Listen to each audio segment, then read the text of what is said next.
بسم اللہ الرحمن الرحیم۔ عزیز طلبہ و طالبات، آج ہم اردو کلاس نہم میں ڈرامہ نئی ہمسائی، جس کے ڈرامہ نگار جناب مرزا ادیب صاحب ہیں، اس کے مشقی سوالات کے جوابات پڑھیں گے اور ان کو سمجھنے کی کوشش کریں گے۔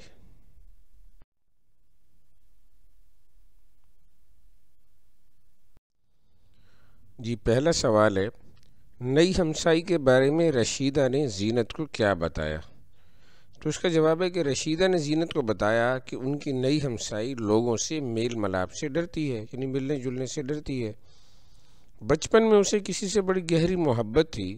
وہ دونوں، یعنی نئی ہمسائی اور اس کا محبوب، ایک ہی جگہ کھیلتے پڑھتے تھے، آپس میں رشتہ دار بھی تھے، مگر ظالم دنیا والوں نے ان کی محبت پروان نہ چڑھنے دی اور اس عورت کی شادی کہیں اور ہو گئی۔ بعد ازاں اس کے سابقہ محبوب نے اسے خط لکھ ڈالا جو اس کے شوہر کے ہاتھ لگ گیا۔ اس سے ان دونوں میں تلخی پیدا ہوئی اور علیحدگی ہو گئی۔ جی، اگلا سوال ہے، زینت نے جمیلہ کو یہ قصہ سنایا تو اس نے کیا کہا؟ جب زینت نے جمیلہ کو یہ قصہ سنایا تو اس نے کہا کہ نئی ہمسائی کے بارے میں زینت نے جو کچھ کہا ہے، دراصل یہ رشیدہ آپا کا قصہ ہے۔ نئی ہمسائی کے متعلق اصل بات یہ ہے کہ اسے بچپن سے ایکٹریس بننے کا شوق تھا۔ جب وہ بڑی ہوئی تو کام کی تلاش میں فلم کمپنیوں میں پھرتی رہی۔ کسی کو معلوم نہیں کہ یہ ایکٹریس ہے اور اسی بات کو چھپانے کے لیے یہ سب سے الگ تھلگ رہتی ہے۔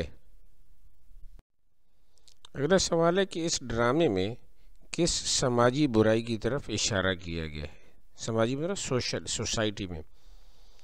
اس ڈرامے میں ہمارے معاشرے کی اس برائی کی طرف اشارہ کیا گیا ہے کہ ہم سب دوسروں کی ٹوہ میں لگے رہتے ہیں۔ ہمارے فکر و کردار میں جو خرابی ہو، اسے دوسروں میں بھی تلاش کرتے ہیں۔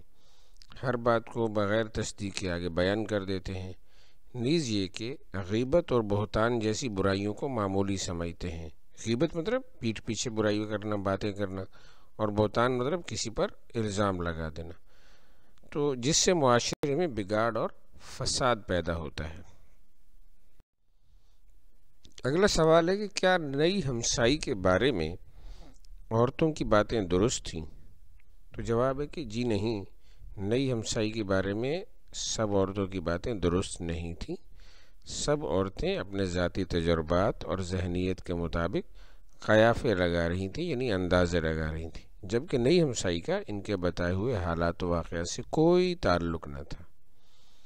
اگلا سوال ہے کہ اس ڈرامے سے ہمیں کیا سبق ملتا ہے، یعنی ہمارے لیے اس میں لیسن کیا ہے؟ تو اس ڈرامے سے ہمیں سبق ملتا ہے کہ بغیر تصدیق کیے کسی کے بارے میں سچی جھوٹی باتیں کرنا درست نہیں، اور اگر کسی سے ایسی بات سنی جائے تب بھی اس پر یقین نہیں کرنا چاہیے۔ غیبت، بدگمانی اور بہتان ترازی سے بچنا چاہیے۔ اگلا سوال ہے کہ درج ذیل الفاظ کو جملوں میں استعمال کریں۔ تو پہلا لفظ ہے کرشمہ، یعنی معجزہ۔ قوس قزح کے رنگ اور حسن اللہ تعالیٰ کی قدرت کا کرشمہ ہے۔ سنگ دل، یعنی پتھر دل، سخت دل۔ حجاج بن یوسف ایک سنگ دل اور جابر بادشاہ تھا۔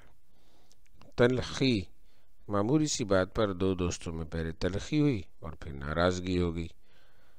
بھید، راز، کبھی کسی کے سامنے اپنا بھید ظاہر نہ کرو۔ حادثہ یعنی ایکسیڈنٹ، آج صبح سڑک پر ایک خوفناک حادثہ ہوا۔ سر پھٹول، آج کلاس میں دو بچے آپس میں لڑ پڑے اور خوب سر پھٹول ہوئی۔